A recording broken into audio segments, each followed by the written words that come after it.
إن الحمد لله نحمده ونستعينه ونستغفره ونعوذ بالله من شرور أنفسنا وسيئات أعمالنا من يهده الله فلا مضل له ومن يضلل فلا هادي له أشهد أن لا إله إلا الله وحده لا شريك له وأشهد أن محمدا عبده ورسوله اللهم صل وسلم وبارك على نبينا محمد وعلى آله وصحبه أجمعين أما بعد فإن أصدق الحديث كتاب الله وخير الهدي هدي محمد صلى الله عليه وسلم وشر الأمور محدثاتها وكل محدثة بدعة وكل بدعة ضلالة وكل ضلالة في النار.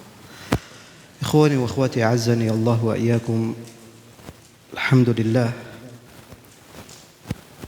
pada kesempatan yang berbahagia ini kita bisa dipertemukan kembali di dalam majlis yang mulia ini, yang insyaallah kita akan melanjutkan pembahasan dari kitab Kaifa Nafhamul Quran, yang merupakan buah karya dari Syekh Muhammad bin Jamil Zainu rahimahullahu ta'ala. Dan insyaallah kita akan memasuki pembahasan tentang ma'rifatul istinbat. Tentang ma'rifatul istinbat.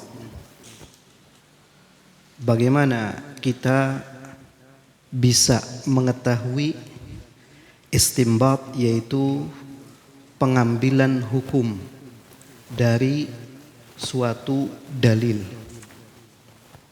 Karena tidak sedikit masing-masing kita mengatakan memiliki dalil, namun apakah istinbat, pengambilan hukum dari dalil tersebut benar atau tidak? Qala al-muallifu rahimahullahu ta'ala,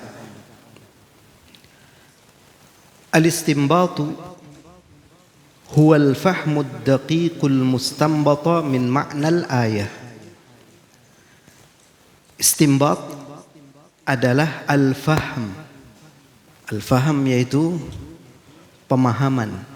Dikatakan al-fahmu ad-daqiq atau al-fahmul amiq, pemahaman yang mendalam atau pemahaman yang akurat. Dalam hal apa? Al-mustanbat min ma'nal ayah. Al-mustanbat itu al-mustakhraj, yang digali atau dikeluarkan kesimpulannya min ma'nal ayah, dari ayat tersebut. Ini makna istinbat. Atau bisa juga dikatakan istikhrajul mujtahidi li ma'anil wal ahkam syar'iyyah minan nusus wa masadiril adillah al-ukhra. Istikhrajul mustakhraj yaitu proses al-mujtahid, seorang ahli. Seorang ahli di sini adalah ahli agama yang betul-betul menguasai perangkat untuk berijtihad, sehingga dia disebut dengan mujtahid.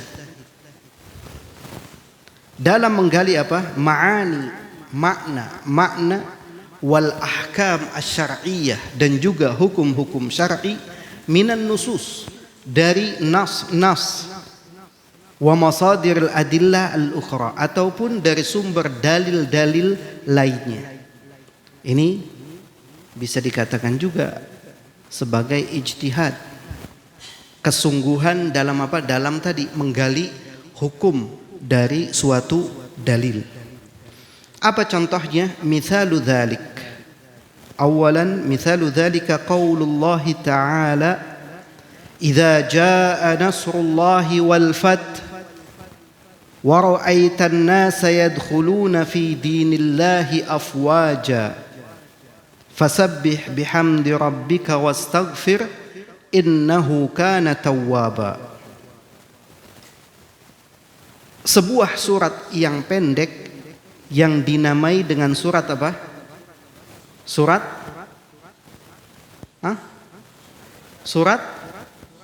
Al-Ikhlas. Kebangetan. Surat apa? An-Nasr. Jangan dikaitkan dengan sepak bola. Jangan dikaitkan dengan sepak bola. Surat An-Nasr. Allah Subhanahu wa taala berfirman, "Idza jaa nasrullah." Apabila telah datang nasrullah, pertolongan Allah, wal fath, dan juga kemenangan. Wa ra'aitan nas, dan engkau ya Muhammad melihat manusia yadkhuluna fi dinillah, mereka masuk agama Allah afwajan. Afwajan yaitu jama'atin, berbondong-bondong. Begitu masif orang-orang Arab pada saat itu memeluk Islam.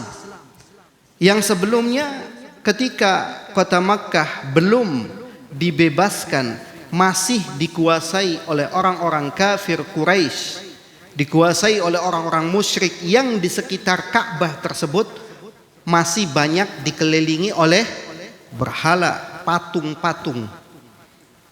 Namun ketika pasukan Rasulullah sallallahu alaihi wasallam mampu berhasil menaklukkan kota Makkah, barulah orang-orang berbondong-bondong untuk masuk agama Allah Subhanahu wa taala. Fasabbih bihamdi rabbik. Maka maha sucikan Allah. Bihamdi rabbik, dengan pujian Rabbmu, dengan memuji Rabbmu. Wastaghfirhu, dan mohonlah ampun darinya. Innahu kana tawwaba. Sesungguhnya Allah Subhanahu wa taala tawwaba, maha menerima taubat. Ikhwani wa akhwati azzani Allah wa iyyakum. Ayat ini turun sebagai apa? Dianggap sebagai kabar gembira dari Allah Subhanahu wa taala kepada Nabi Muhammad sallallahu alaihi wasallam mengenai akan datangnya pertolongan dan kemenangan yang besar, yaitu Fathu Makkah, pembebasan kota Makkah. Dan berkaitan dengan surat ini, dengan ayat-ayat ini, faqad naqala al-Bukhari 'an Ibn Abbas radhiyallahu anhuma qala kana Umar يدخلني مع أشياخ بدر فكأن بعضهم وجد في نفسه فقال لما تدخل معنا هذا ولنا أبناء مثله فقال عمر إنه من حيث علمتم فدعا ذات يوم فأدخله معهم فما رؤيت أنه دعاني إلا ليريهم قال ما تقولون في قوله تعالى إذا جاء نصر الله والفتح. Al-Imam Al-Bukhari rahimahullahu ta'ala menukil dari sahabat Ibnu Abbas radhiyallahu anhuma. Beliau mengatakan kana Umar ibn al-Khattab radhiyallahu an, yang ketika itu menjabat sebagai khalifah yang menggantikan sahabatnya yaitu Abu Bakar Siddiq radhiyallahu an. Karena ketika itu Abu Bakar Siddiq hanya memerintah 2 tahun sekian bulan, ketika digantikan oleh Umar bin Khattab yang masa pemerintahannya termasuk panjang, yaitu 10 tahun. Di masa pemerintahannya banyak mengumpulkan sahabat-sahabat senior, dan Kata Ibnu Abbas radhiyallahu anhuma, Umar bin Khattab radhiyallahu an yudkhiluni, memasukkanku ma'asyakhi Badr, bersama para veteran perang Badar. Veteran perang Badar, sebuah peperangan yang dianggap sebagai pembeda atau penentu keberlangsungan umat dan juga agama Islam. Dikumpulkan bersama para veteran perang Badar, faka'anna ba'dahum, maka sebagian di antara mereka, tidak semua, sebagian, wajada fi nafsih, mereka kurang suka atau mendapati pada dirinya itu ada hal yang kurang memuaskan. Faqal, sehingga di antara mereka ada yang mengatakan kepada Umar bin Khattab radhiyallahu an, lima tudkhil ma'ana hadha, kenapa kau masukkan bersama kami orang ini, anak ini, atau dengan bahasa itunya bocah ini, karena dianggap apa? Masih kecil. Dan mereka mengatakan walana abnaun mithlu, dan kami punya anak juga sama dengan dia, seumur dengan dia. Kok bisa-bisanya dia dikumpulkan bersama kami, orang-orang yang senior, bahkan veteran perang Badar. Mendengar ucapan mereka, faqala Umar, innahu min haitsu alimtum, sesungguhnya seperti yang kalian ketahui. Kemudian fada'a dzata yaumin fa'adkhalahu ma'ahum, pada suatu hari Umar bin Khattab radhiyallahu an memanggil kembali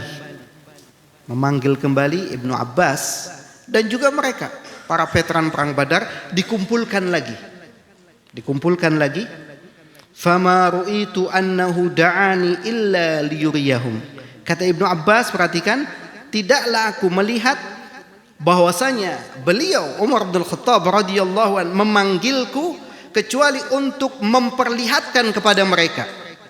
Untuk apa? Memperlihatkan kepada para veteran perang Badar, apa yang diperlihatkan? Kualitas keilmuan dari Ibnu Abbas yang merupakan anak paman Rasulullah sallallahu alaihi wasallam atau sepupu Rasulullah sallallahu alaihi wasallam.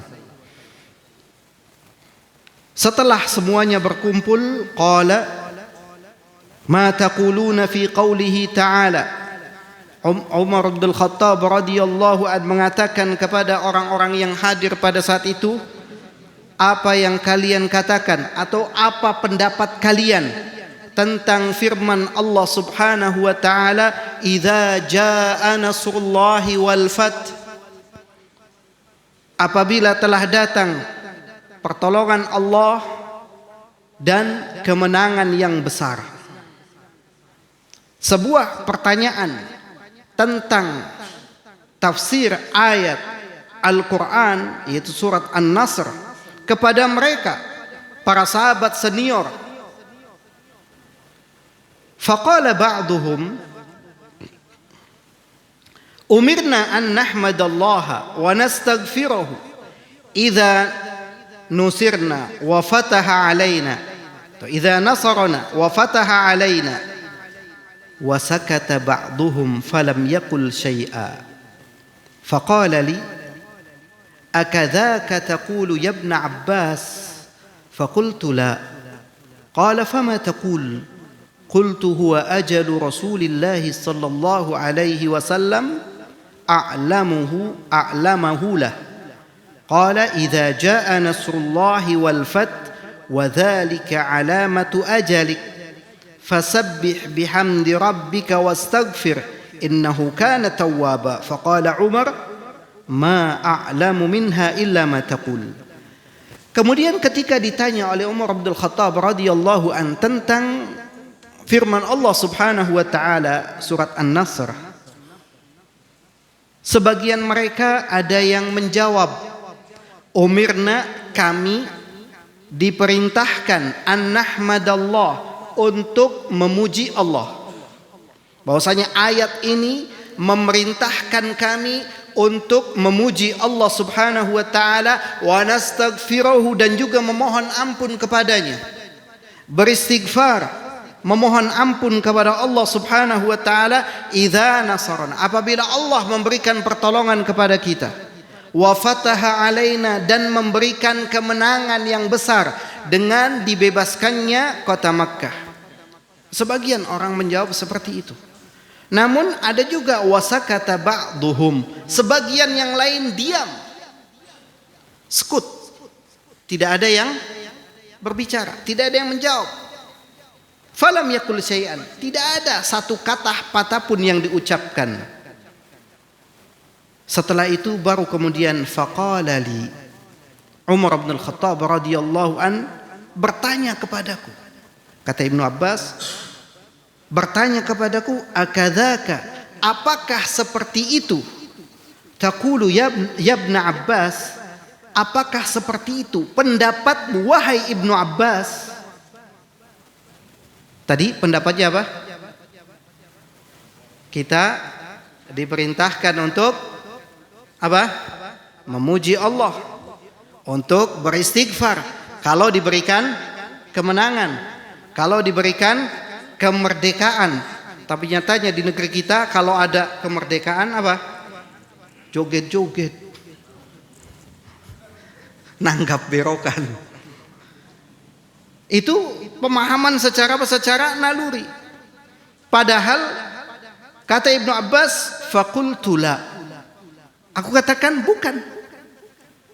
Ibnu Abbas menjawab bukan seperti itu. Qala fama taqul, kemudian kata Umar bin Khattab radhiyallahu, kalau begitu apa pendapatmu? Kalau bukan seperti itu apa pendapatmu? Qult, maka kata Ibnu Abbas radhiyallahu anhuma mengatakan, huwa ajalu Rasulillah sallallahu alaihi wasallam, itu adalah ajal Rasulullah sallallahu alaihi wasallam, a'lamahu lahu, yang Allah beritahukan kepadanya. Qal, Allah berfirman, idza jaa nasrullahi wal fath, apabila telah datang pertolongan Allah dan kemenangan yang besar. Wa dzalika alamatu ajalik, dan itu adalah tanda dekatnya ajalmu. Karena sudah dekat ajalmu, fasabbih bihamdi rabbik, maha sucikan Allah, pujilah Rabbmu, wastaghfir, dan banyak memohon ampun kepadanya, banyak beristighfar. Innahu kana tawwaba, sesungguhnya Allah Subhanahu wa taala maha menerima taubat. Makanya bukan hal yang aneh atau menjadi suatu hal yang lumrah kalau orang sudah pensiun apa? Rajin ke masjid. Dulu waktu belum pensiun apa? Semua dilakukan. Maksudnya kalau umurnya sudah tua baru, itu hal yang wajar dan itulah kewajibannya. Tapi yang seharusnya adalah tidak seperti itu. Beristighfar kepada Allah Subhanahu wa taala, memohon ampun kepada Allah Subhanahu wa taala, tidak mengenal umur. Bukan karena sudah tua, ya bagus kalau sudah tua, tapi jangan nunggu tua, karena yang namanya ajal tidak ada yang tahu. Ikhwani wa akhwati azzani Allah wa iyyakum. Ketika dikatakan seperti itu, dijelaskan oleh Ibnu Abbas radhiyallahu anhuma tentang ayat tersebut. Faqala Umar, maka Umar bin Al-Khattab radhiyallahu an mengatakan, ma a'lamu minha, apa yang aku ketahui dari ayat tersebut, dari surat tersebut, illa mataqul, kecuali seperti apa yang kamu ucapkan, seperti pendapatmu, bahwasanya apa yang difahami oleh Umar bin Khattab radhiyallahu an sama dengan yang difahami oleh Ibnu Abbas radhiyallahu anhuma. Dan ini dalam rangka apa tadi? Untuk memperlihatkan kepada mereka yang merasa apa? Merasa sombong dengan umurnya yang lebih tua daripada yang lebih muda, padahal dia lebih berilmu. Kalau umurnya tua, ilmunya kopong, buat apa? Bukan untuk apa? Bukan untuk berbangga dengan usia tua. Iya, kita wajib untuk memuliakan orang yang lebih tua. Akan tetapi jangan lupa, yang tua harus menyayangi yang muda. Dia akan melihat, kalau dia melihat orang yang lebih tua, dia akan menganggap bahwasanya dia lebih banyak pengalamannya, lebih banyak ilmunya. Kalau dia melihat orang yang lebih muda, dia lebih sedikit dosanya daripada saya yang sudah lebih dahulu melakukan berbagai macam perbuatan dosa.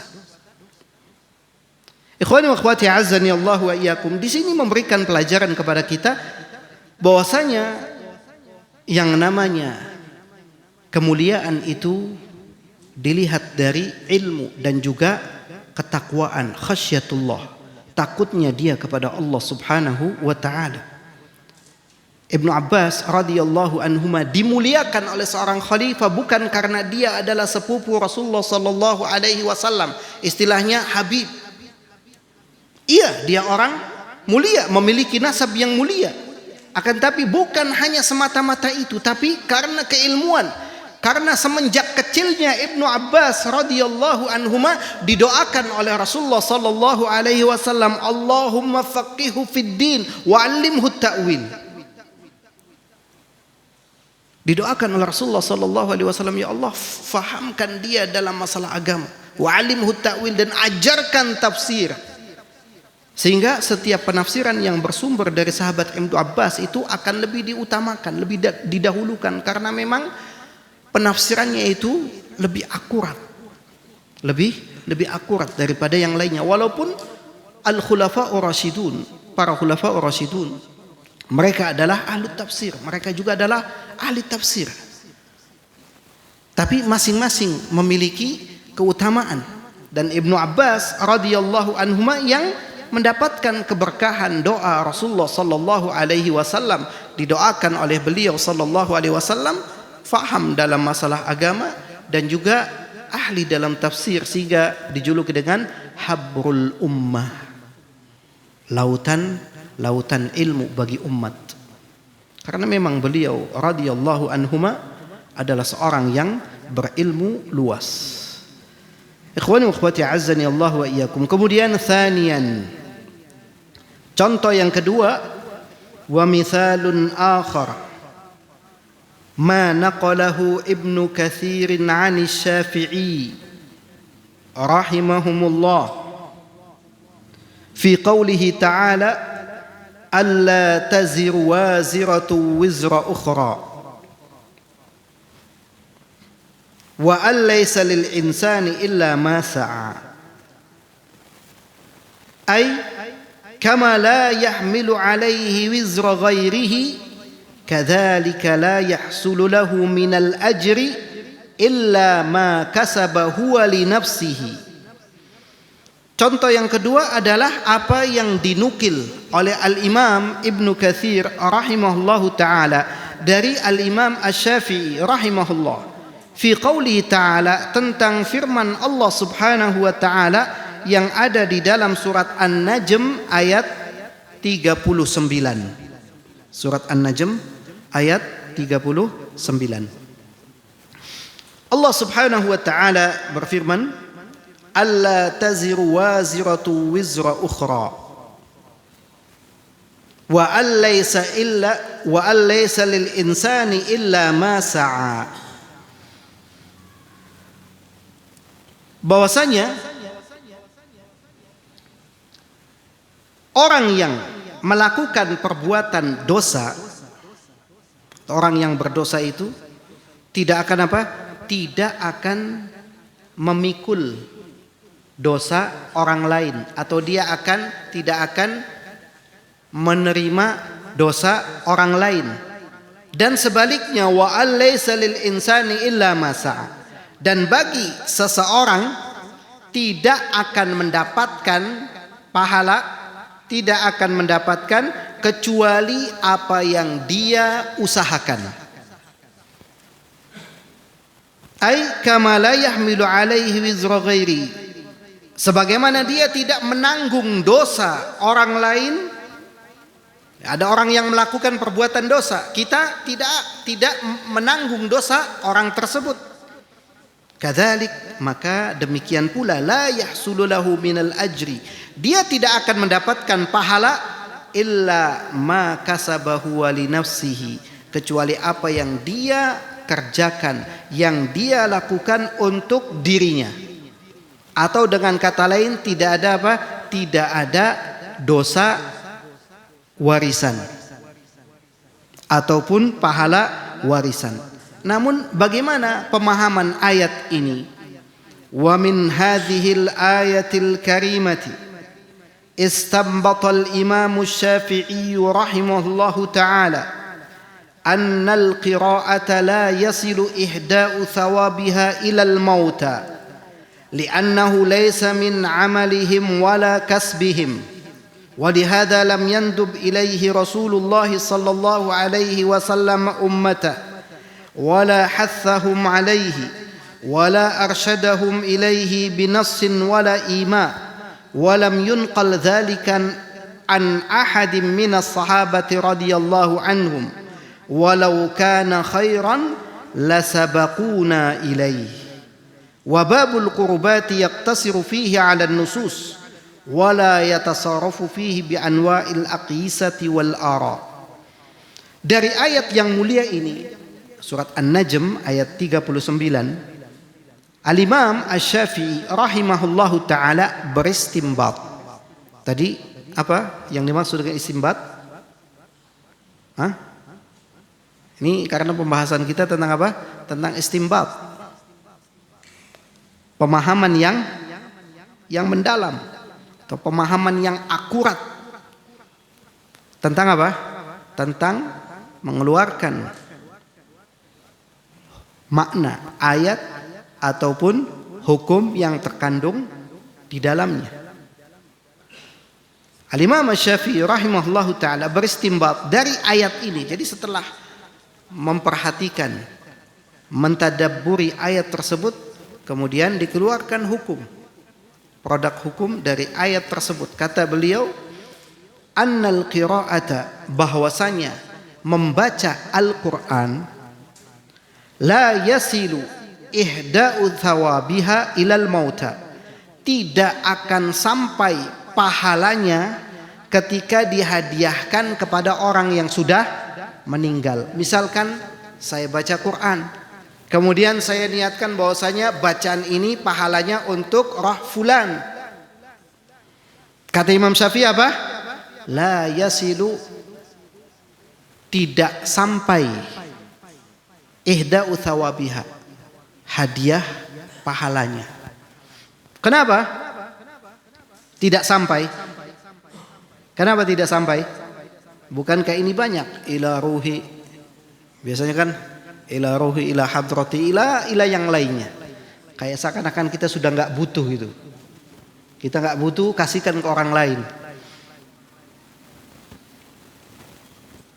Kenapa? Li'annahu laysa min amalihim wala kasbihim. Karena bacaan Quran itu bukan amalannya dan bukan hasil jerih payahnya.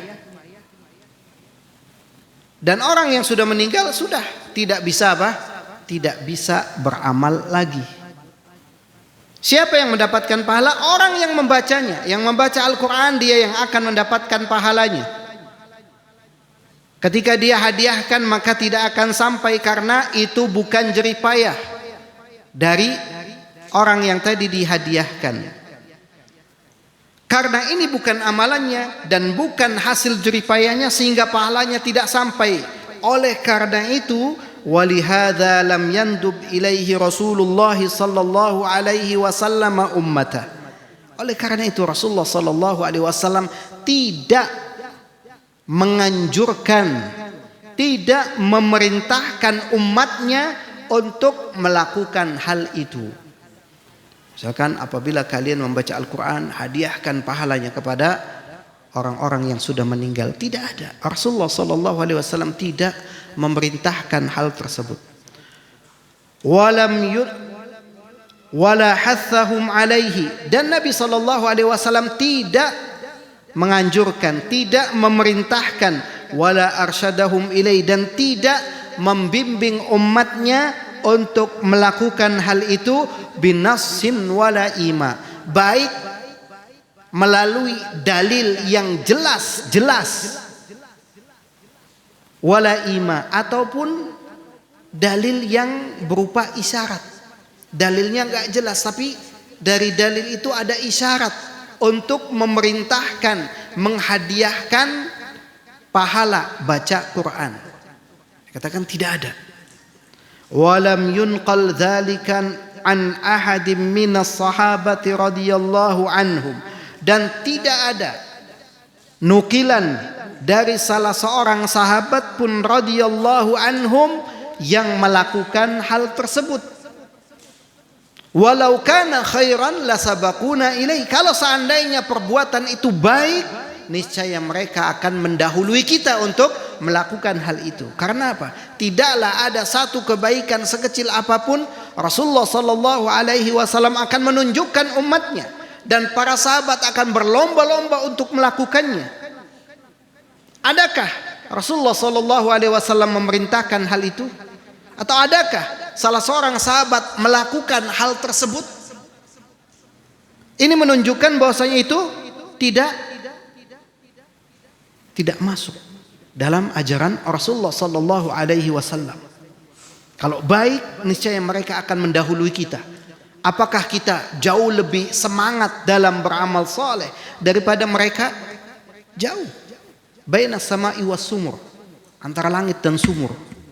Jauhnya semangat kita dalam beramal saleh. Dan wababul qurubat yaktasiru fihi 'ala nusus, dan bab tentang al-qurubat, yaitu ibadah yang mendekatkan diri kepada Allah Subhanahu wa taala, itu berpatokan pada apa? Pada nas ataupun dalil. Karena al-aslu fil ibadati al-man'u hatta yadulla dalilu alaihi. Hukum asal ibadah itu dilarang. Kita tidak boleh melakukan ibadah kecuali apa? Illa ma yadullu dalilu alaih, kecuali ada dalil yang memerintahkan. Ada dalil, kerjakan. Tidak ada dalil, tinggalkan. Jadi jangan kemudian ketika kita melarang ibadah yang tidak ada dalilnya, apa dalil yang larang kami melakukan ini? Ini otaknya kebalik. Harusnya kita yang tanya, apa dalilnya kalian melakukan hal itu? Adakah dalil yang memerintahkan? Karena apa? Asal hukum ibadah adalah al-man. Tidak boleh. Bahkan haram dilakukan sampai ada dalil yang memerintahkan. Wala yatasarrafu fihi bi anwa'il aqisati wal ara. Dan tidak boleh kita melakukan ibadah dengan berbagai macam qiyas ataupun pendapat-pendapat orang selain Rasulullah sallallahu alaihi wasallam. Ikhwani wa akhwati azzani Allah wa iyyakum. Kemudian fa amma ad-du'a was sadaqatu fadzaka mujma'un ala wusulihima wa mansusun minas syari'i alaihima. Wa amma al-haditsu alladhi rawahu Muslimun fi sahihihi عن أبي هريرة رضي الله عنه قال قال رسول الله صلى الله عليه وسلم إذا مات الإنسان انقطع عمله إلا من ثلاث: من ولد صالح يدعو له، أو صدقة جارية من بعده، أو علم ينتفع به. فهذه الثلاثة في الحقيقة hiya min sa'yihi wa kaddihi wa amalihi, kama jaa fil hadits inna atyaba ma akala rajulu min kasbihi wa inna waladahu min kasbihi, rawahu Tirmidzi wa Abu Dawud wa sahhaha. Adapun doa was sadaqah dan juga sedekah, tadi permasalahan apa? Tentang menghadiahkan bacaan Al-Quran untuk orang yang sudah meninggal. Tadi hukumnya apa? Tidak boleh. Tidak akan sampai pahalanya. Sekarang doa dan juga sedekah. Kalau permasalahan doa dan sedekah, fadzaka, maka hukum doa dan bersedekah untuk orang yang sudah meninggal. Contoh misalkan saya bersedekah yang diniatkan untuk orang yang sudah meninggal, atau berdoa mendoakan orang yang sudah meninggal, maka permasalahan ini fadzaka mujma'un ala wusulihima. Permasalahan itu disepakati akan sampainya pahala keduanya, pahala doa, pahala sedekah untuk orang yang sudah meninggal. Namun sedekah di sini nanti akan berbeda dengan apa? Dengan hukum berkurban. Hukum berkurban untuk orang yang sudah meninggal. Misalkan orang tua kita sudah meninggal, kemudian karena dia duitnya nggak kewadahan, saking banyak duitnya, dia korban, ini untuk saya, untuk ini, untuk orang tuanya yang sudah meninggal, kakeknya, kemudian ke atas, semua dikurbankan. Maka ini berbeda, tidak boleh. Di sedekah secara khusus sedekah. Dan juga doa, maka disepakati pahalanya sampai. Wa mansusun minasyari' alaihima, dan ini ada dalil nas dari syariat untuk keduanya. Apa? Wa ammal haditsul ladzi rawahu Muslimun, adapun hadis yang diriwayatkan oleh Imam Muslim di dalam kitab sahihnya, an Abi Hurairah radhiyallahu anhu qala, dari sahabat Abu Hurairah radhiyallahu an qala, beliau mengatakan qala Rasulullah sallallahu alaihi wasallam, Rasulullah sallallahu alaihi wasallam bersabda, idza matal insan, apabila manusia meninggal dunia, apabila seseorang meninggal dunia, in qata'a amaluh, maka terputuslah amalannya. Amalan di dunia terputus sehingga dia tidak bisa lagi menambah pahala. Karena apa? Karena sudah selesai.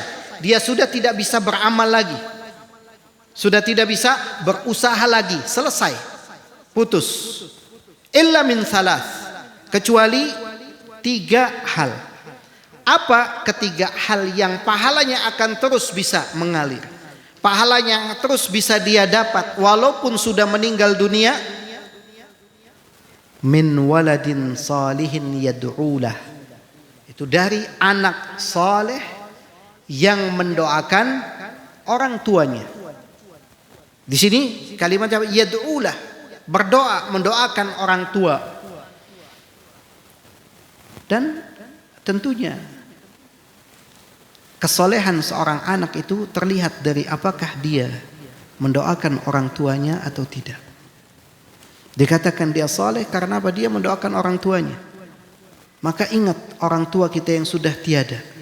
Sudahkah kita selalu menyisipkan doa setiap harinya, di penghujung malam, dalam solat-solat kita, sehingga kita pantas untuk mendapatkan gelar waladin saleh, anak soleh. Jangan sampai kita merasa mengaku menjadi anak soleh tapi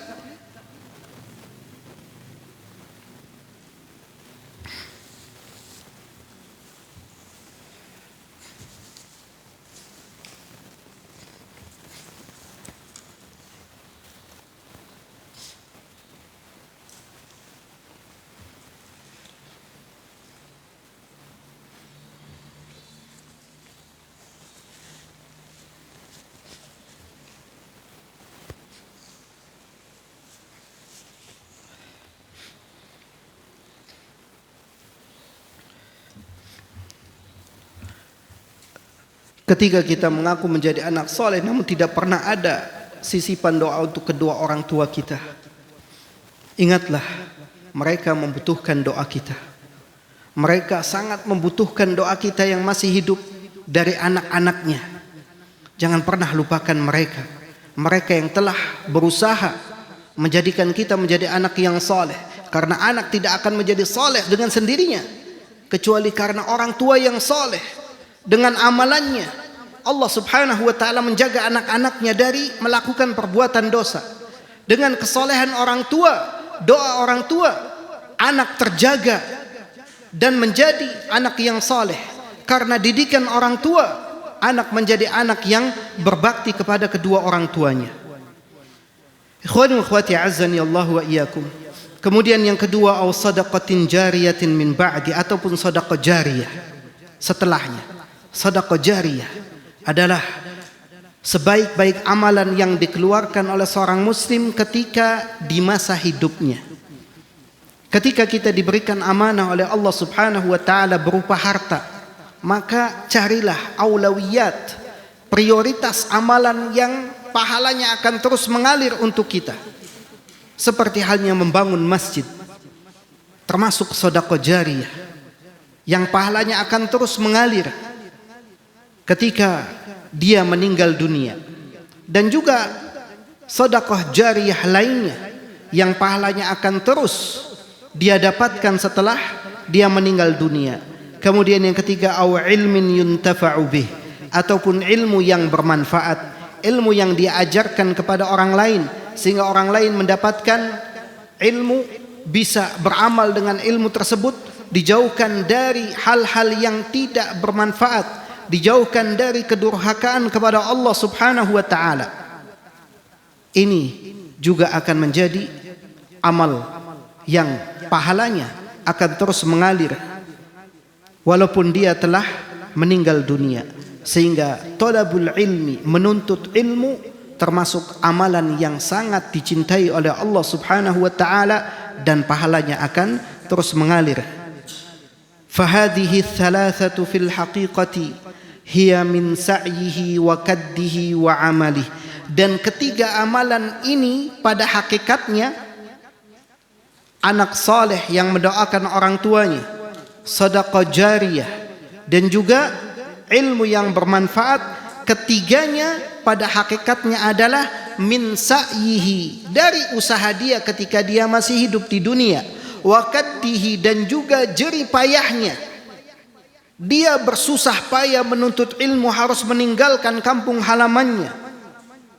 Dia harus terbangun di malam hari untuk menghafalkan pelajaran-pelajarannya, dan dia harus menjauhi hal-hal yang menyenangkan untuk mempelajari ilmu. Maka ini termasuk apa? Termasuk perjuangan usaha dia, wa amalihi, dan juga amalannya. Sebagaimana disebutkan di dalam hadis yang diriwayatkan oleh Imam Tirmidzi dan juga Abu Dawud, dan beliau mensahihkan, inna atyaba ma akala rajulu min kasbi, sesungguhnya sebaik-baik yang dimakan oleh seseorang adalah dari hasil jerih payahnya. Sebaik-baik yang kita makan adalah dari hasil usaha kita, bukan dari nyadong minta kepada orang lain, tapi dari hasil jerih payah kita. Wa inna waladahu min kasbih, dan sesungguhnya anaknya juga dari hasil usaha kedua orang tuanya. Allah Subhanahu wa taala memberikan karunia seorang anak karena apa? Usaha kedua orang tua yang melakukan kerjasama setelah melakukan nikah secara syar'i, yang kemudian dia berusaha dan berdoa kepada Allah Subhanahu wa taala, kemudian dia dikaruniai seorang anak, maka itu pun termasuk hasil usaha. Hasil usaha kedua orang tuanya. Makanya ketiga hal tadi juga masih termasuk usaha dia ketika masih di masa hidupnya. Was-sadaqatul jariyatu kal waqfi wa nahwihi hiya min amalihi wa waqfihi, wa qad qala ta'ala inna nahnu nuhyil mauta wa naktubu ma qaddamu wa atharahum wal ilmu alladhi nasharahu fin nas faqtada bihi an-nas ba'dahu huwa aidan min sa'yihi wa 'amalihi wa thabata fi as-sahih man da'a ila huda kana lahu minal ajri mithlu ujuri man tabi'ahu min ghairi an yunqasa min ujurihim syai'a. Dan sedekah jariyah itu sama seperti wakaf. Sedekah jariyah sama seperti wakaf dan yang semisal. Wakaf, sedekah jariyah dan amalan-amalan yang serupa. Hiya min amalihi, itu juga termasuk amalannya. Wa waqfi, dan juga wakafnya. Allah Subhanahu wa taala berfirman, silahkan dikumandangkan azan terlebih dahulu dan kita lanjutkan setelah azan dikumandangkan. Allah.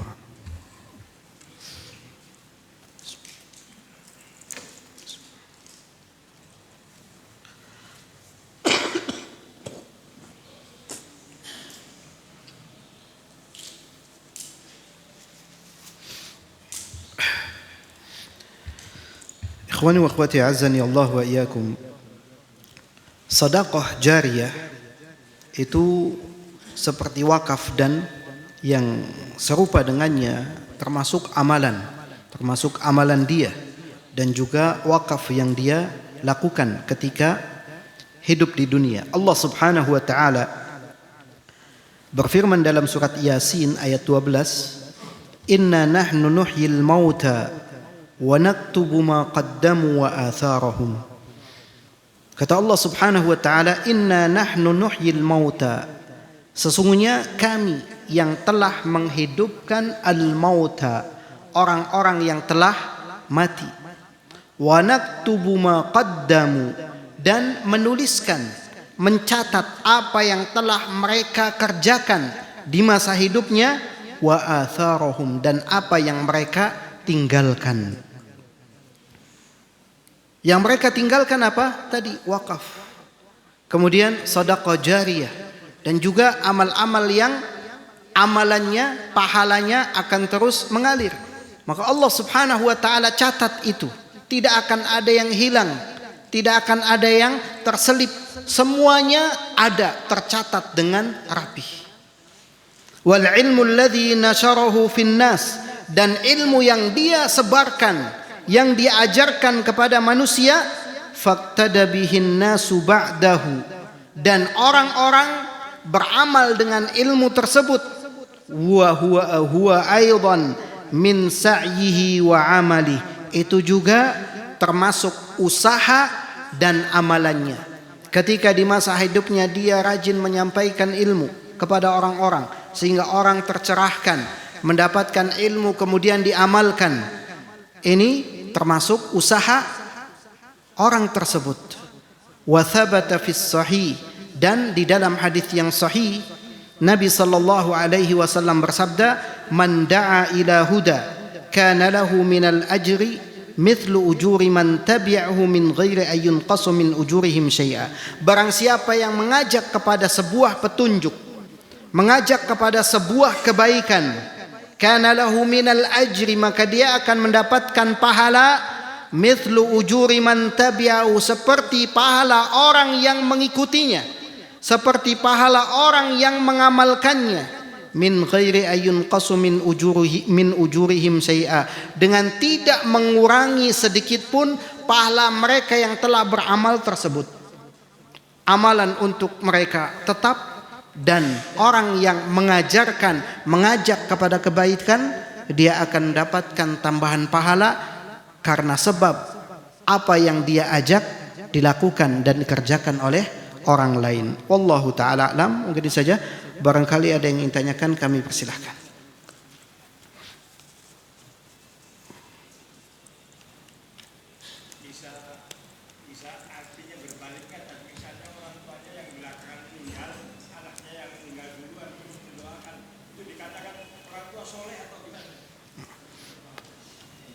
Tidak perlu untuk mengatakan orang tua yang soleh. Kenapa? Karena doa orang tua untuk anaknya ini adalah doa yang mustajab. Makanya tadi orang tua itu dibutuhkan apa? Dibutuhkan kesungguhan untuk beramal. Ketika dia menjadi orang tua atau menjadi orang yang soleh dengan kesolehan, dengan ketakwaannya, maka Allah Subhanahu wa taala akan melindungi anak-anaknya. Oh, buktinya banyak kok orang tuanya soleh, anaknya belangsak. Bisa jadi karena dia tidak mendoakan anaknya.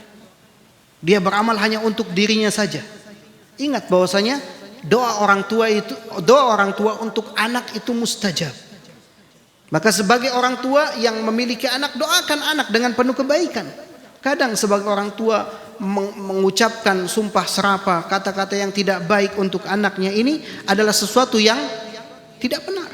Yang harusnya gunakan doa yang mustajab untuk anaknya untuk hal-hal yang baik.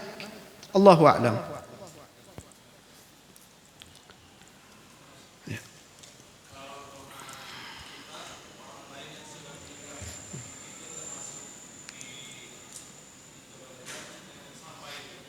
Tadi sudah dikatakan bahwasanya doa dan sedekah itu mujma', termasuk hal yang disepakati bahwasanya pahalanya sampai. Makanya banyak dalam keadaan seperti misalnya khatib yang berdoa Allahumma gfir lil muslimina wal muslimat, mendoakan muslim dimanapun mereka berada, al ahya minhum wal amwat, baik yang masih hidup ataupun yang sudah meninggal, itu mendoakan orang lain. Mendoakan orang lain, bahkan terdapat keutamaan yang besar. Dia akan mendapatkan pahala sebanyak doa yang dia panjatkan. Berapa orang yang mendapatkan doanya, maka dia akan mendapatkan pahala tersebut. Allahu a'lam.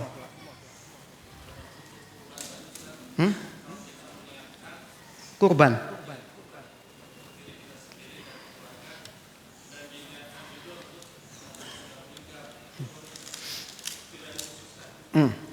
Dalam hal kurban yang dilarang adalah takhsis, mengkhususkan. Adapun seseorang yang dia berkurban untuk dirinya dan keluarganya namanya keluarga, ada yang masih hidup dan ada yang sudah meninggal.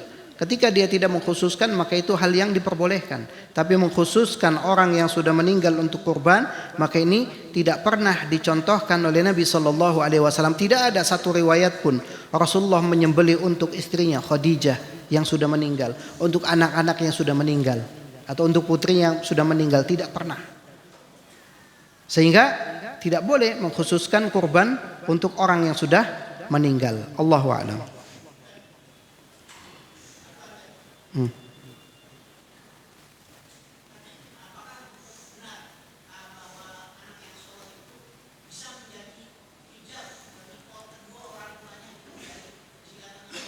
Iya, benar. Bahkan ketika orang tua yang diberikan amanah karunia Allah Subhanahu wa taala 3 orang putri, 2 orang putri, dia mendidiknya, menjaganya, memberinya makan sehingga sampai balik, bahkan sampai menikahkannya, maka anak-anaknya akan menjadi hijab dari api neraka. Ketika mengatakan bagaimana kalau hanya 2 anaknya? Iya. Dan kalau cuma satu karena anaknya punya 1 perempuan? Iya. Ini menunjukkan bahwasanya kewajiban orang tua adalah bersungguh-sungguh untuk mendidik anak-anaknya. Aja enak gawe anak tapi dibiarkan begitu saja. Ada kewajiban tanggung jawab untuk mendidik anak sampai istilahnya sampai mentas. Kalau dia perempuan sampai dia dinikahkan, carikan suami yang saleh, yang bertanggung jawab. Jangan kata orang, "Oh, anaknya baik-baik." Ya wis, ahlan wa sahlan. Enggak tahu, tanya teman-temannya bagaimana amalannya dan lain sebagainya. Ini adalah kewajiban orang tua. Sampai betul-betul tadi yang perempuan dinikahkan, yang laki-laki terus ada kewajiban bagi orang tua untuk menjaga anaknya. Allahu a'lam. Masih ada lagi?